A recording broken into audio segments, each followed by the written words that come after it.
Chapter 20. In Step. I sit up in bed, confused about everything. Where am I? What was that ear-splitting sound that just woke me up? And why am I hearing other people moving and talking all around me? I rub my eyes. There's hardly any light to see by. Pop? I whisper. Someone grabs my shoulder and shakes it. Wake up, boy. Didn't you hear the bugle? The face thrust in front of mine is not my father's. It's a younger man. His dark eyes are deep-set and close together. His broad brow is knitted above his thin eyebrows. His earth-colored cheeks are scarred with the pox from a bad case of chicken pox as a child. His lips are thick, his chin broad, and there's a gap between his front teeth. When he speaks, it's with a lisp. But despite that seemingly unattractive catalog of features, the face staring at mine is a pleasant one. C.B. His name comes to me at the same time I realize where I am, where I've been for over a week now. Chilagi Indian School. C.B. is the boys' advisor for House 4. He's Cherokee, graduated from this school 7 years ago. His room is 1 floor down. Blackbird, C.B. says. His voice is firm, but not unkind. Am I gonna have to douse you again to get you up? Like he did the first morning I was here and refused to stir. I just kept trying to dig further into my dream of riding a fast freight to California by Pop's side. When nothing else roused me, not Possum tickling my nose with a feather or Deacon prodding the sole of my bare foot with a stick, C.B. knew what to do. He heaved me up over one broad shoulder, carried me outside to the horse trough, dropped me in, and worked the handle of the pump so vigorously that I near drowned in the torrent of cold water. No, sir, I say. I sit straight up and throw off my covers. C.B. laughs. You slept in your uniform? Yes, sir. I pull on my boots, quickly put on the wrapped leggings that were so much trouble for me to figure out 6 days ago. I don't have any hair to comb, so that morning's task's not needed. I didn't drink water before climbing into my cot, so I don't need to use the latrine down the hall. Thank goodness for that. I've had enough of that latrine to last a lifetime. First job I was assigned was to clean it several days ago. Walking in there, kerchief tied over my nose, brought to mind something I read in my mythology book. The labors of Hercules. But Chilagi Creek, the stream that runs through the school grounds, is half a mile away. No way I could divert it to flow away the stinking mess in that boys' room the way the world's strongest man ran a river through the Augean stables. No latrine for me. Each night I follow the lead of Possum and Deacon and the others. They climb out the window after dark, go down the vine to use the old outhouse claimed for our gang 50 yards behind Building 4.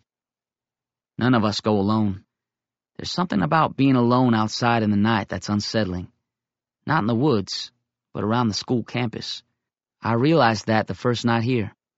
I woke up in the dark feeling the need to relieve myself. No one else was stirring, but I remembered the outhouse Possum had pointed out to me. I figured I could find it by myself. Better than walking into that stinky washroom in the dark and stepping on who knows what. I crept down the narrow aisle between bunks to the open window. I descended the Virginia Creeper, easy as going down a ladder. Then I stood looking off to the east. There was a bright half-moon in the sky. The night was warm. When I looked west, in the direction of the low stone building that was the lockup before it was locked shut for good, a chill went down my back. I thought about climbing back up the vine. But then I heard a soft scrambling sound, like a big squirrel on a tree trunk. A second later, Little Coon dropped to the ground beside me. Don't want to come down here alone, he said in a soft voice, rubbing his hands together. There was enough light from the half-moon for me to see his face, how serious his expression was. He pointed with his lips to the west, the direction of the old jail building half a mile away, a deeper shadow in the center of the dark field. Don't never go near there at night, Jaybird. The hair stood up on the back of my neck. A chill went down my back. Haunts, Little Coon whispered. Some died in there, you know. I closed my eyes and shook my head. The last thing I wanted was to know more about that, or to be back there in one of my visions. Somehow, that worked. I opened my eyes and I was still in the present. Okay, I said, let's keep going. Then, without another word, The two of us made our way east to the outhouse. I thud down the stair. One ripple in a stream of boys all dressed alike in doughboy duds. Army surplus and never used, we've been told. But Ira, one of the boys in our All Creek gang, swears that the uniform his older brother was issued when he was here 5 years ago had a bullet hole in it, right over the heart. So I suppose it is possible I am kitted out in a dead man's clothes, which seems only fitting, seeing as how I am sleeping in a dead boy's cot right under those initials of CC carved into the wooden rafter over my head. Fortunately, though, since arriving here, I've not shared any past lives in my dreams. I line up proper, back stiff, eyes straight. I don't twitch a muscle, having learned my lesson at inspection the first day.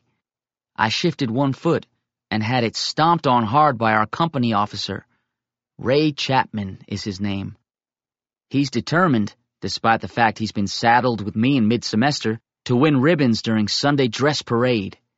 He's full-blood Cheyenne Arapaho. A real Indian. That's what Possum called him. I've learned a lot in the 7 days I have been here. Little of that has been in the classrooms. The academic teachers here are lifelong employees of Indian schools, and all are white. They know what to expect of us. Pretty much nothing. So they give in proportion to their expectations. The only academic teacher who seems to give a hang teaches English to the middle grades. She's a round widow lady with snowy hair and pale skin. Her name is Mrs. Tighe. Attention! I've let my mind drift again. As a result, I'm a second late snapping to attention. Since we're all in one straight line, my slowness stands out like a sore thumb. Ray Chapman, Sergeant Chapman, has the eyes of a prairie falcon. He sees my mistake right away. Bird! He bellows. His voice, when displeased, has the same volume as an angry bull. Yes, sir! I reply, yelling as loud as I can. I learned to do that my first day of being lined up, but only after doing 100 push-ups, 10 for every time I didn't shout out loud enough. Sergeant Chapman plants himself in front of me. He gives me what Possum calls the stare.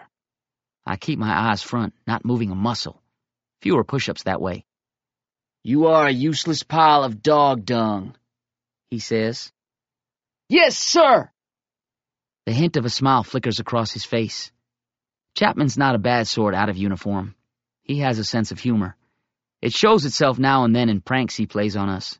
Yesterday, he had us all standing at ease, eyes front, hands behind us. Then he walked around behind us with a pot of mush, ladling sizable spoonfuls into everyone's open palms. Chapman's also the best dancer in the Indian Dramatics Club, formed here 2 years ago. Man, Little Coon said, you ought to see how he moves them feet of his.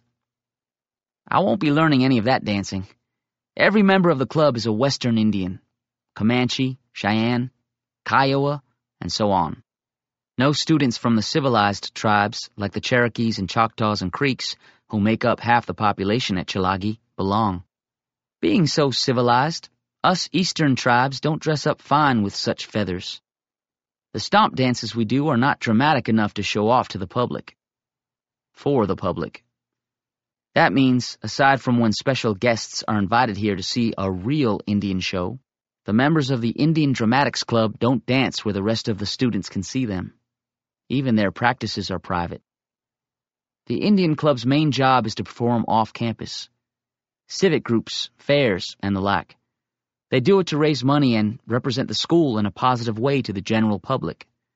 That way, the surrounding towns don't just see Chilagi as the place Indian boys and girls are always trying to escape from. Nearly 100, I've learned, tried that in the first 3 months of this new year. Deserters is what they are called. It's a big problem. The school pays local law enforcement officers for returning runaways. Everybody here knows that. Some have even seen the superintendent counting out bills into the outstretched hands of men bringing back runaways they've caught. As much as $3 a head, Possum told me. That explains why Sheriff Boyle, back in the hobo jungle, was smiling so much when he mentioned Chilagi. Catching deserters has been earning him a pretty penny. Forward march!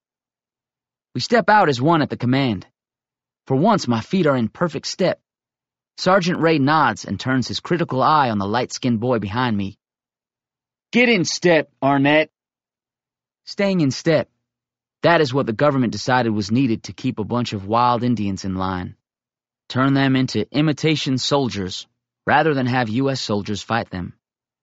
Idea here, Possum said after my second day of drill, is to kill the Indian and save the man. He chuckled. Even if it means marching us to death. A few days ago, I didn't really understand that. How could you kill someone and still have them be alive? Since I've been here, I've begun to see the meaning of it. Make you obedient. Dress you like a white soldier. Drown whatever's free inside you so they can boss you around. Even though I don't feel like I am really an Indian, despite what Pop told me, I don't feel good being treated this way. I understand why so many would rather run than keep marching to a white man's tune. Pop ran away from here. So could I. But if I ran, would Pop be glad to see me? Probably not. Much as I wish I wasn't here, I don't want to disappoint him. Not only that, would I even be able to find him? No. My only option now is marching, not running. About face! I've been so deep in my thinking about everything that I have almost forgotten where I am.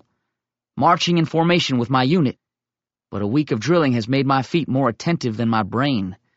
I'm turning and staying in step with everyone else before having a chance to think about it.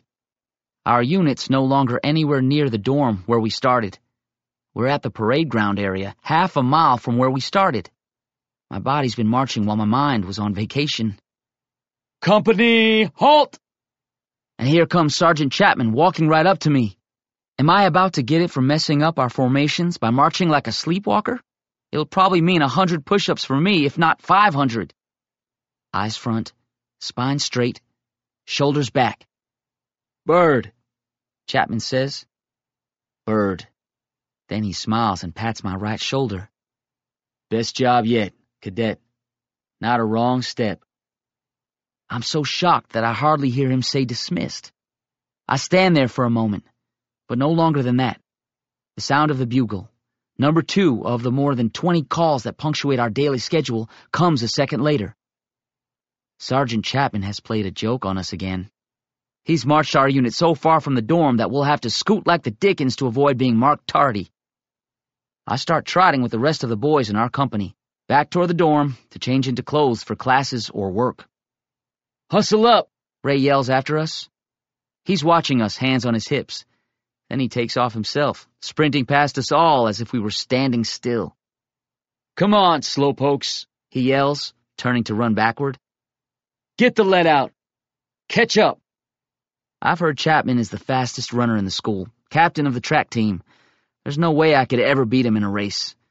However, he's not running forward, and I haven't gone my fastest yet. And this chance to run, really run, makes a voice in my head say, yes. I kick myself into a higher gear. Head down, arms pumping, I sprint past Ray Chapman. He's so surprised he almost tangles his feet as he turns to run in earnest. Of course, he reaches our dorm ahead of me. But I'm not far behind him. Everyone else is at least 50 yards back. Ray Chapman nods. We're both leaning forward, hands on our knees as we try to catch our breath. Bird, he finally says, a smile on his face. You can fly. Think about the track team, okay? I've run so hard I can still barely breathe. How can I explain to him that the last thing I want to do is join anyone's team?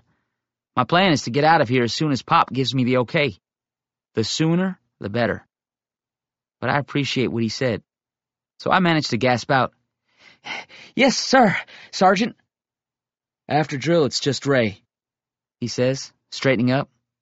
Then he walks away.